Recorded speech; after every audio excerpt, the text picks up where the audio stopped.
I've done other postings and vlogs and books and whatever else on the subject of how to interpret the signs in the heavens. It originates with the Egyptians and must be understood as the Egyptians understood it in order to apply it as they would have applied it. And so they attached human characteristics, human persons, which is called anthropomorphism, to the planets, the sun and the moon, and the constellations to humans. And so as planets move through the constellations, it told stories, and these stories were turned into scripture. And so you have John the Revelator, who talks about what Jesus talks about in Matthew 24, about the last days, signs in the heavens of the sun darkening, the moon turning to blood. And you have, that comes from Joel. Well, Joel got it from the Egyptians. The sun represents government. The moon represents religion. The two of them together are the eyes of Horus. Horus is the son of Osiris, who took back the kingdom of his father, who had been murdered by his uncle. Set, the brother of Osiris, murders Osiris. Horus rises up to battle Set to reclaim the throne. And that's important because of what we're talking about here with this sign on Christmas 2019. You see Jupiter is in conjunction with the sun, and I checked last time and the cursor was actually working, so we may have an awesome video presentation here, hopefully. So Jupiter right here, the sun right next to it in conjunction. They're at the top of the bow of Sagittarius, the half-man, half-horse archer, centurion, I believe they call him. And this means that he's fighting a battle as the leader of the fight, rather than the one being used for the battle. He's the one commanding the battle. And this is important because our current president is the commander-in-chief. And so before you start saying, oh yeah, Trump, woo! No, sorry, bad news for Trump.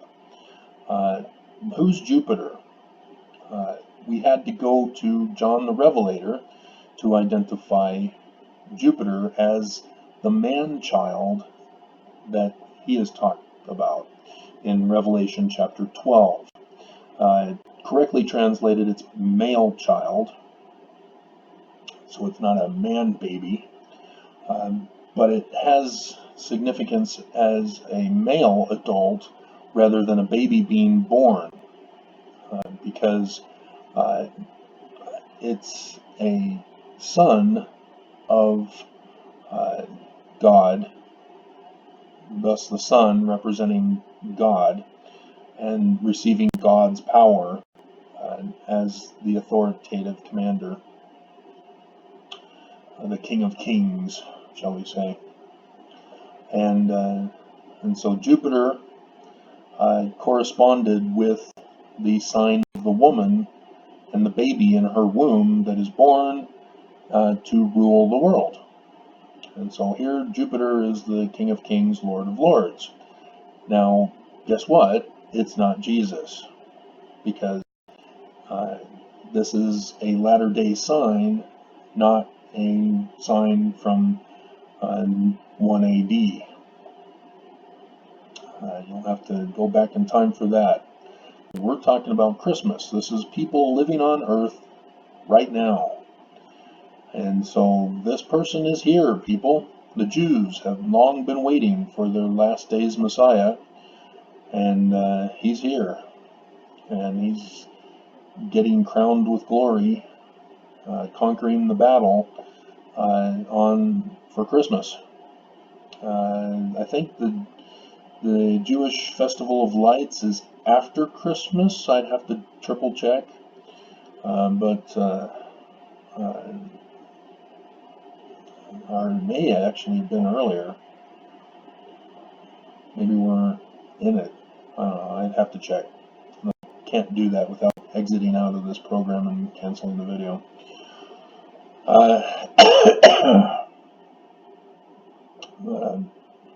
So, something to check for. So who then is he conquering? Well, he conquers the government leader because he's getting power from the sun. He also is a religious leader as he's conquering the religious leader. And so we then have to say, okay, well, who's the religious leader? Who's the government leader? And which country are they in? And so that's a key feature. We already know that it's America. The total solar eclipse of the 21st of August 2017 with the follow-up eclipse on 8 April 2024, where they cross each other in Little Egypt in southern Illinois, is the X marks the spot for the last day's signs. So it's America that we're looking at. So sure enough, Mercury has been identified by me as being Trump. And sure enough, Mercury has understood anciently and classically is the messenger god. And he used his trump to blow the trump and warn and give his message. So there he is right there. He's at the knee of the god Ophiuchus. That's this one here, Ophiuchus. And Ophiuchus is the throne of God representation. So Ophiuchus is God. He's battling the serpent as it's cut in half, basically, as it wrapped around him. He conquers the serpent. And that's significant for the last days Jewish Messiah and the symbolisms conquering the serpent, and the Christian man-child of John's conquering the serpent. And so this constellation is connected with Jupiter, and Mercury, Trump, is bowing the knee to the King of Kings, Jupiter, the man-child, the last days Messiah, who is crowned the true king, not Trump, who claimed to be king and is getting impeached right now. And so yes, he's bowing the knee, and it just so happens he's getting impeached. On December 4th, Wednesday, he will be they will be starting in the House Judiciary Committee the impeachment proceedings to do the articles of impeachment for the House to vote on. And that's pretty quick because if they don't get Trump out of office by the 20th, he will shut down the government again. That's the deadline for Senate to get an approved budget past Trump, and he's not going to approve anything. And so December 20th is the deadline. That's Friday. And so at midnight, if Trump refuses to sign, Saturday morning is the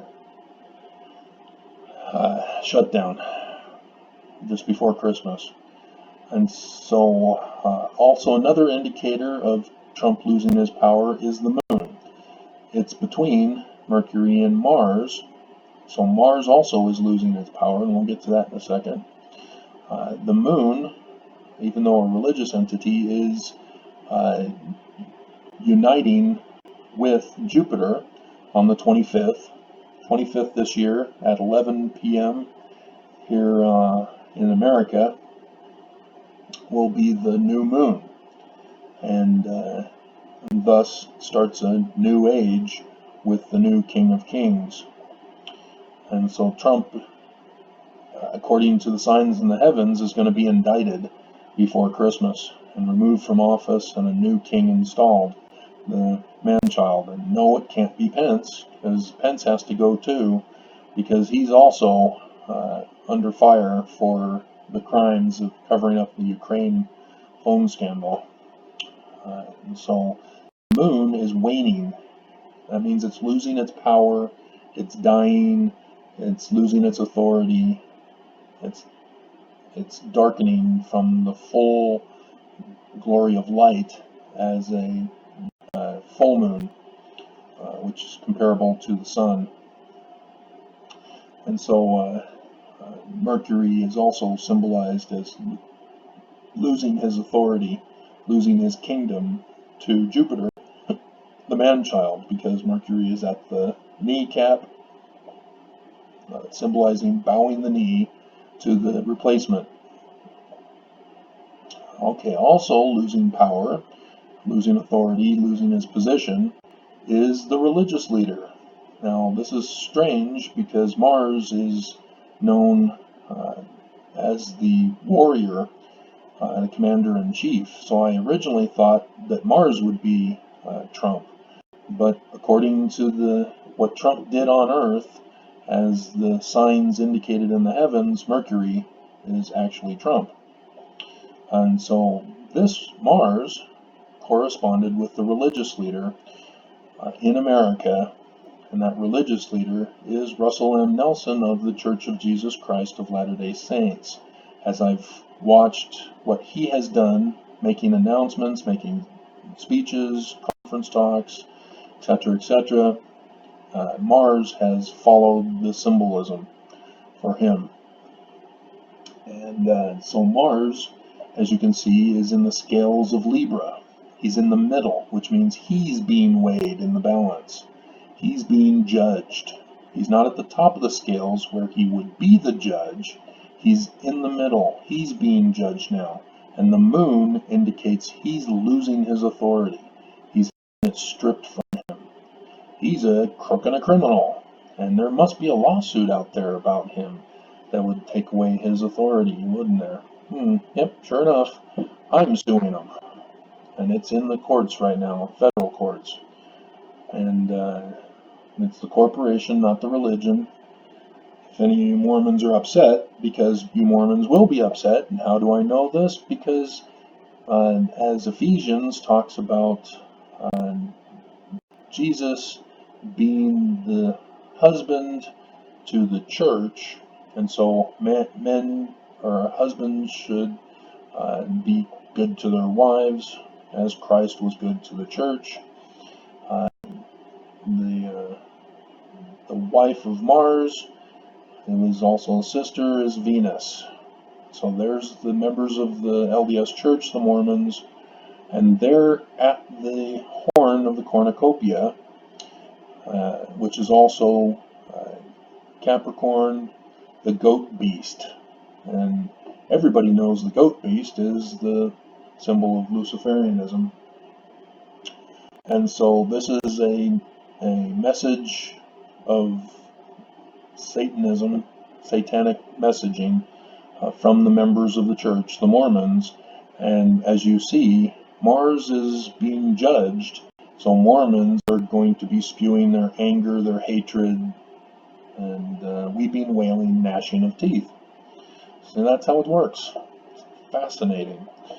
And Mormons would be all excited if everything supported and defended the church. They would say, oh yeah, signs in the heavens, prove it.